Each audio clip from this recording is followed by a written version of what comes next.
આજથી થોડાક દિવસ પહેલાં આપ નેતા યુવરાજસિંહ જાડેજાએ જે નકલી દૂધનું ટેન્કર પકડ્યું હતું, આ દરમિયાન મોટી માત્રામાં આ બનાવટી દૂધ છે તે જૂનાગઢ તરફ જઈ રહ્યું હતું ને અમરેલી ખાતેથી રેકી કરીને વિદ્યાર્થી નેતા યુવરાજસિંહ જાડેજાએ આજે બહાદુરીપૂર્વક કામ કર્યું, પરંતુ તેમના સાથીદાર ઉપર હુમલો પણ થયો।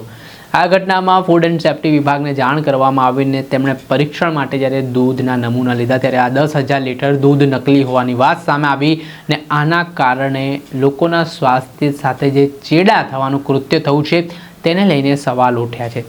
આ મામલાને લઈને આજે ગાંધીનગર ખાતેથી યુવરાજસિંહ જાડેજાએ ધારાસભ્ય ગોપાલ ઇટાલિયા સાથે એક સંયુક્ત પત્રકાર પરિષદ કરી ને આમાં જે નકલી દૂધ બનાવટી દૂધ ડેરીઓમાંથી લોકોના સ્વાસ્થ્યના ચેડા પહોંચાડવાના કૃત્ય જે થઈ રહ્યા છે તે ડેરીઓ સામે કાર્યવાહી કરવામાં આવે તે પ્રકારની માંગ પણ કરવામાં આવી છે। આમાં આ પ્રેસ કોન્ફરન્સ દરમિયાન વિદ્યાર્થી નેતા યુવરાજસિંહ જાડેજાએ કેટલાક પુરાવાઓ છે તે મૂક્યા અને આ પુરાવા દરમિયાન જે વસ્તુઓ સામે આવી છે તે મુજબ જવાબદાર લોકો સામે પગલાં લેવામાં આવે ને જે તેમના સાથીદાર ઉપર આ રેકી અને આ દરોડા દરમિયાન જે હુમલો થયો છે તે બાબતે પોલીસ સામે પણ તેઓ રોષે ભરાયા છે અને શું કહ્યું છે તે સાંભળો।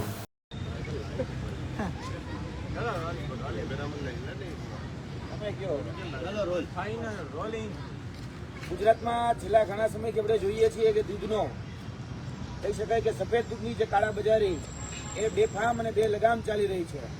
આના ઉપર અંકુશ લગાડવા માટે એ તંત્ર એ સંપૂર્ણ રીતે નિષ્ફળ નીવડ્યું છે અને છેલ્લા ઘણા સમયથી આ જે કાળાબજારી ચાલી રહી છે, જે નકલી દૂધનો વેપાર ચાલી રહ્યો છે, સિન્થેટિક દૂધનો જે વેપાર ચાલી રહ્યો છે તેની તપાસ અમે કરી રહ્યા હતા। છેલ્લા 3 મહિનાથી અમે આ ઓપરેશનની પાછળ હતા। જોવા જઈએ તો જુનાગઢ પાસે આવેલું જે હનુમાન ખીચડીયા કરીને જે ગામ, એ હનુમાન ખીચડીયા ગામથી લઈ અને અરવલ્લીના બાયડ અને બાલાસિનોર સુધી આ દૂધનું ટેન્કર એ પહોંચાડવામાં આવતું હતું। આજે જે એમની ચર્ચા કરી રહ્યા છીએ એ ફક્ત એક દૂધના ટેન્કરની ચર્ચા કરી રહ્યા છીએ, એટલે એવું ન માનતા કે છીંડે ચેડ્યો એ ચોર। આ તો એક અમારી સામે આવ્યું છે જેના આધાર પુરાવા સાથે અમે તમારી સમક્ષ મૂકી શકીએ છીએ, પરંતુ ગુજરાતમાં આવા સેંકડો એ દૂધના ટેન્કરો જે છે એ અત્યારે ક્યાંક ને ક્યાંક મોતનો કારોબાર અને માફિયાઓ અને તંત્રોની મિલીભગતથી ચાલી રહ્યો છે। દૂધને આપણે પુરાણોમાં ખૂબ પવિત્ર ગણવામાં આવ્યું છે। આપણે મહાદેવની શિવલિંગ ઉપર પણ ચડાવીએ છીએ, નાના બાળકને પણ આપણે ગાયનું દૂધ હોય, ભેંસનું દૂધ હોય કે બકરીનું દૂધ હોય એ પીવડાવતા હોઈએ છીએ, પરંતુ અત્યારે જે દૂધના નામે જે ઝેર પીવડાવવામાં આવી રહ્યું છે એ ઝેર ખૂબ ગંભીર છે। કારણ કે જ્યારે હનુમાન ખીચડીયાથી લઈ અને અમે આ દૂધની જ્યારે રેકી કરતા હતા ત્યારે હનુમાન ખીચડીયાથી લઈ આટકોટ, જસદણ, વિછિયા, ખેડા, કટલાલ, કપડવંજ થઈ અને આ દૂધ બાયડની જે માધવ શીત કેન્દ્ર અંતર્ગત જે આવતી અલગ અલગ જે સહકારી ડેરીઓ હતી એ 4 સહકારી ડેરીઓમાં આ દૂધ એ ખાલી કરવામાં આવતું હતું।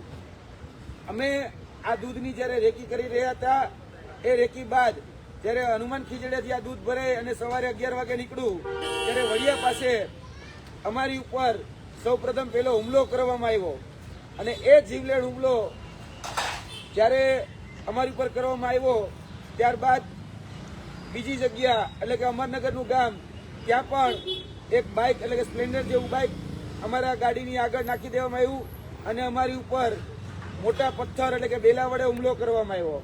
ત્યારબાદ એનાથી 5 કિલોમીટર આગળ જતા એક લોઢાના રોડ દ્વારા અમારી ઉપર હુમલો કરવામાં આવ્યો અને જેતપુર પાસે જે ખીરસના ગામ છે ત્યાં અમારી ગાડી રોકી, અમારી ગાડીના કાચ તોડી અમને બહાર કાઢી અમારા ડ્રાઈવર જે દિલુજી ઠાકોર જે છે એની ઉપર પણ એ ગંભીર હુમલો કરવામાં આવ્યો અને અત્યાર સુધી જોવા જઈએ તો એ હુમલામાં હજી સુધી ફરિયાદ જે છે જે ખાસ કરીને જાનથી મારી નાખવાની જે ફરિયાદ હોય 307 નંબરની કલમ જે દાખલ થવી જોઈએ જૂના આઈપીસી પ્રમાણે, તો હજી સુધી એ દાખલ કરવામાં નથી આવી। એટલે તંત્ર જે છે એ દૂધને તો છાવરે જ છે, પરંતુ એવું કહેવામાં આવતું હતું કે કોઈ ચમરબંધીને છોડવામાં નહીં આવે, પરંતુ ચમરબંધીને અમે પકડીને સામે લાવીએ છીએ તો 323-24 જેવી કલમ લગાડી અને જમરબંધીને છોડવામાં આવે છે અને દૂધનો જે બેફામ વેપલો કરે છે એને પણ છોડવામાં આવે છે. અમારી પાસે આ જે દૂધનો જે વેપાર કરતા હતા એની જ્યારે બાતમી મળી ત્યારબાદ અમે FSSI જે છે એટલે કે ફૂડ્સ એન્ડ ડ્રગ્સની જે ડિપાર્ટમેન્ટ જે છે એના અધિકારીને ત્યાં બોલાવેલા, મામલતદારને જાણ કરેલી, પોલીસને જાણ કરેલી અને જે દૂધ છે એ કબજે લેવડાવવામાં આવેલું. અને દૂધ જ્યારે કબજે લેવડાવી અને દૂધની અંદર કઈ કઈ પ્રકારનું શું મિશ્રણ, ક્યાં તત્વો મિશ્રણ કરવામાં આવ્યા છે એ બાબત FSSI દ્વારા તપાસવામાં આવી. તો આ સરકારી રિપોર્ટ છે, તમે જોઈ શકો છો કે આની અંદર એ સોયા, કોકોનટ અને પામ તેલ, પામ અને બીફ તેલો એટલે કે ગાયનું માંસ, ત્યારબાદ લાડ LARD એટલે કે પીગની ચરબી અને એનું તેલ, આ વસ્તુઓ એ ઉમેરવામાં આવી છે. આપણે દૂધને બહુ પવિત્ર માનીએ છીએ, ભગવાનને ચડે છે, બાળકોને આપીએ છીએ. તમે વિચારો આ માંસાહાર જે તત્વો છે એ તત્વોમાંથી તેલનો ઉપયોગ એ દૂધને ઘટ બનાવવા માટે કરવામાં આવતો હતો. હવે જોવા જઈએ તો ફક્ત આ એક મોડસ ઓપરેન્ડી નથી, અમારી સામે ઘણી બધી મોડસ ઓપરેન્ડીઓ છે એ સામે આવેલી છે.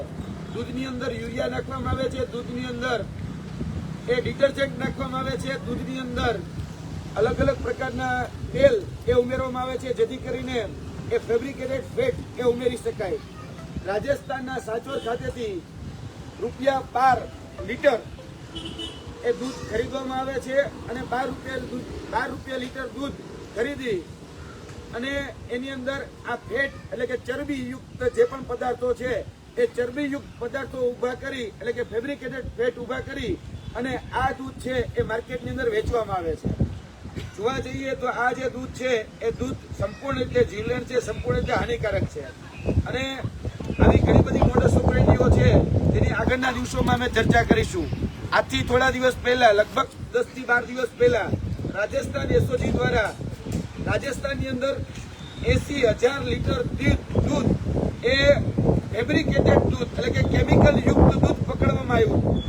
જેની અંદર જે આરોપીઓ પકડાયા છે, જેની અંદર જે ગાડીઓનો ઉપયોગ કરવામાં આવ્યો છે એ મોટાભાગની ગાડીઓ અને જે આરોપીઓ હતા એ જ આરોપીઓ અત્યારે આ વર્તમાન જે સિન્ડિકેટ ચાલી રહી છે, વર્તમાન જે દૂધની અંદર જે કેમિકલ વાળું દૂધ એ અત્યારે ગુજરાતની અંદર અરવલ્લીના બાયડમાં હોય, બાલાસિનોરમાં હોય કે ઉત્તર ગુજરાતના અન્ય વિસ્તારોની અંદર જે ચાલી રહ્યા છે એ જ વ્યક્તિઓ આની અંદર પણ સામેલ છે. હજી સુધી એ વડિયા પોલીસ સ્ટેશન દ્વારા આની FIR સુદ્ધા પણ નોંધવામાં આવેલી નથી. આ દૂધનો રિપોર્ટ આવી ગયો છે, દૂધના રિપોર્ટના આધારે ફરિયાદ નોંધવાની હોય, પરંતુ હજી સુધી એમાં કોઈ જ પ્રકારની એ ફરિયાદ નોંધવામાં નથી આવી. આપણે જાણીએ છીએ કે દૂધની અંદર મેં અલગ અલગ જે કેમિકલની વાત કરી, ડિટર્જન્ટ નહીં, તો દૂધ જ્યારે ખાલી કરવામાં આવ્યું, જ્યારે દૂધને ડિસ્ટ્રોય કરવામાં આવ્યું ત્યારે તમે જોઈ શકો છો કે દૂધના ફીણ એ 2 ફૂટ 3 ફૂટ સુધી આ દૂધના ફીણ વળતા હતા. એટલે કે ડિટર્જન્ટનું પ્રમાણ એ ત્યારે પણ સાબિત થતું હતું અને જે રિપોર્ટ આવ્યો છે રિપોર્ટમાં પણ સાબિત થતું હતું. આજ દિન સુધી એની પર કોઈ કાર્યવાહી કરવા નથી આવી. અમે આ પ્રેસ કોન્ફરન્સના માધ્યમથી ગુજરાતના ગૃહ રાજ્યમંત્રી, ગુજરાતના મુખ્યમંત્રી અને ગુજરાતના સહકારી મંત્રીને કહેવા માંગીએ છીએ કે અત્યારે જે પવિત્ર દૂધના નામે જે ઝેર પીવડાવવામાં આવી રહ્યું છે એની ઉપર અંકુશ લગાડવા કાયદેસરની કાર્યવાહી કરવામાં આવે. FSSIના જે નોર્મ્સ અને જે કાયદો છે એની ઉપર કડકમાં કડક સજા કરવામાં આવે. ત્યારબાદ IPC CRPC અંતર્ગત જે ઇન્ડિયન મિનરલ કોડની અંદર જે કલમો છે એ કલમોનો ઉપયોગ કરી અને જો દાખલારૂપ કાર્યવાહી કરવામાં નહીં આવે તો આ જે દૂધનો વેપલો છે અને જે મિલીભગતથી આ બધું જે ચાલે છે એને બળ મળશે.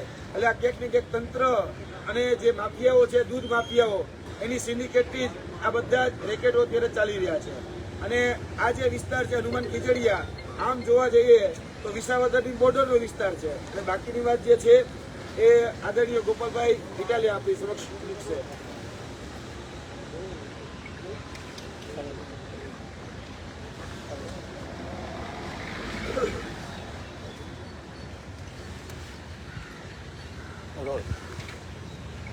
અમારા ભેસાણ તાલુકાના ખજૂરી હળમતિયા ગામથી માત્ર 2 કિલોમીટર, અંદાજે 2 કિલોમીટરના અંતર પર આવેલ હનુમાન ખજૂરિયા ગામમાં ઝેરી કેમિકલવાળું દૂધ બનાવવાની બહુ મોટી ફેક્ટરી ભાઈ શ્રી જાડેજાએ પકડી પાડી છે. બદલ પહેલાં તો એમાં પેપર ફૂટે કે ઝેરી કેમિકલ વાળું ગાય અને ભૂંડની ચરબી વાળું દૂધ વેચાય એ પકડવાનું કામ પણ યુવરાજસિંહ કરે છે.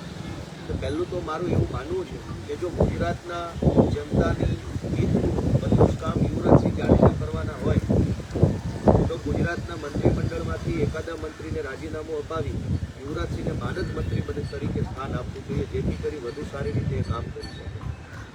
આજે બહુ દુઃખ સાથે કહેવું પડે કે આ પૃથ્વી ઉપર જે સંતાન, જે બાળક જન્મે છે એ સૌથી પહેલું ટીપું જો પીવે દૂધનું તો માના દૂધનું ટીપું પીવે. દૂધથી જીવનની શરૂઆત થાય.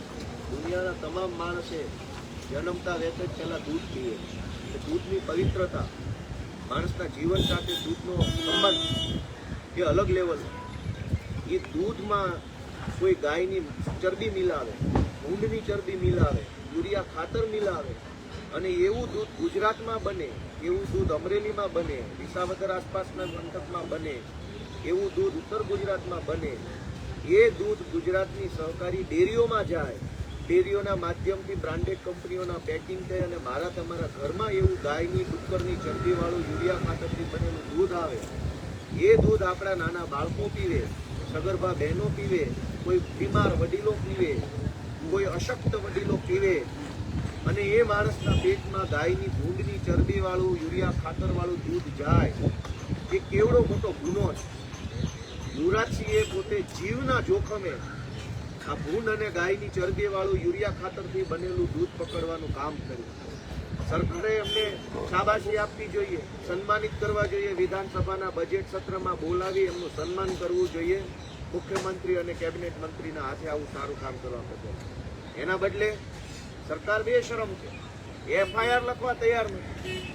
આ વિષય યુવરાજસિંહનો પોતાનો નથી, કોઈ પાર્ટીનો વિષય નથી. ગુજરાતમાં ભૂંડની અને ગાયની ચરબીમાંથી બનેલું દૂધ વેચાય. પહેલાં તો એવું દૂધ કોઈ બનાવીને પછી ટેન્કરોના ટેન્કરો 10,000 લીટરનું ટેન્કર ભરીને સહકારી ડેરીમાં એ દૂધ જમા કરાવી જાય અને સરકાર જોયા કરે છે. આ દૂધનો, સફેદ દૂધનો કાળો કારોબાર રોકવાની જવાબદારી તો સરકારની છે. પણ બહુ દુઃખ થાય છે અને બધા આખા ગુજરાતની જનતાને હું તો વિનંતી કરું છું કે આપણે જાગવું પડશે. સરકારે આપણને મરવા માટે છોડી દીધા. કોના ઘરમાં યુરિયા ખાતર અને ભૂંડની ચરબીથી બનેલું દૂધ આવતું છે કેમ ખબર પડે? અને આ ચિંતામાં હું પોતે વર્ષોથી બજારમાંથી ખરીદેલું દૂધ પીતો નથી. ક્યાંક કોકના ઘરે મહેમાન થાવ ને એમના ઘરે ગાય ભેંસ હોય ને મળે તો પીવાનું, બાકી બજારમાંથી એક પણ દૂધની થેલી લઈને હું નથી પીતો. કારણ કે મને ખ્યાલ છે કે અનેક ડેરીઓની અંદર આ ધંધા ચાલે છે. તમે જુઓ કે ગુજરાતમાં છેલ્લે જ્યારે પશુ વસ્તી ગણતરી થયેલી, ભારત સરકાર પશુ વસ્તી ગણતરી કરે છે એના ચોક્કસ સમયે, ભારત સરકારના ચોપડે નોંધાયેલા જેટલા પશુઓ છે એના કરતાં 4 ગણું દૂધ ઉત્પાદન ગુજરાતમાં છે. એવું કેવી રીતે બને કે ગામમાં 2 ભેંસો હોય, 4 ગાયો હોય અને 5,000 લીટર દૂધ ઉત્પન્ન થઈ જાય? કુલ પશુઓની સંખ્યા કરતાં 4 ગણું વધુ દૂધ ગુજરાતની અલગ અલગ ડેરીઓના માધ્યમથી આપણા પેટમાં જઈ રહ્યું છે. આ દૂધ કેમિકલવાળું, યુરિયા ખાતરવાળું, LARD લાડ એટલે કે ભૂંડની ચરબીવાળું છે, બીફ એટલે કે ગાયની ચરબીવાળું દૂધ છે. આવું ઝેરી, નકલી, માંસાહારી પદાર્થો નાખેલું દૂધ આપણને પીવડાવવામાં આવે છે અને એમાં અનેક નેતાઓ હપ્તા લે છે. યુવરાજસિંહ આ સ્ટિંગ ઓપરેશન ઉપર લાગેલા છે. હું એમને ખૂબ પહેલાં તો અભિનંદન આપું છું કે એણે જીવની પરવા નથી કરી. યુવરાજસિંહ કોઈ મંત્રી નથી, સંત્રી નથી, ધારાસભ્ય નથી, કશું જ નથી. છતાંય એમને ચિંતા થઈ, એમણે પોતાનો જીવ જોખમમાં મૂકીને આ દૂધનો કારોબાર ખુલ્લો પાડ્યો છે અને છતાંય આજે એમની એફઆઈઆર નથી લેવામાં આવતી, જે બહુ દુર્ભાગ્યપૂર્ણ છે. આ દૂધ બાબતે અમે પણ સરકારમાં રજૂઆત કરવાની કોશિશ કરશું અને યુવરાજસિંહને જ્યાં કંઈ પણ જરૂર હોય, મારી અથવા આપણી પાર્ટીની, એમાં પૂરા તન મન ધનથી યુવરાજસિંહને ટેકો આપીએ છીએ. અને કોઈ પણ સંજોગોમાં ભૂંડ અને ગાયની ચરબીથી બનતું યુરિયા ખાતર મિશ્રિત દૂધ ગુજરાતમાં બંધ થાય એના માટે અમે લડશું. સત્ર ચાલી રહ્યું છે, સત્રમાં મુદ્દો ઉઠાવો. બિલકુલ આ મુદ્દો ઉઠાવવાની હું કાલથી જ અમે પાર્ટીમાં શરૂઆત કરી દઈશું, ચર્ચા કરી અને રજૂઆત કરશું કે આ ઝેરી દૂધનો કારોબાર રોકવામાં આવે. એ નહીં, પાર્ટી નહીં, વિધાનસભામાં તમારી જોડે વિશેષ સત્તા છે, તાકીદે તમે ધ્યાન સરકારનું મૂકી શકો છો. બિલકુલ. ઓફિશિયલી કોઈ કાર્યવાહી તમારા તરફથી કરવામાં આવશે? કાલથી જ કરશું. ઓકે.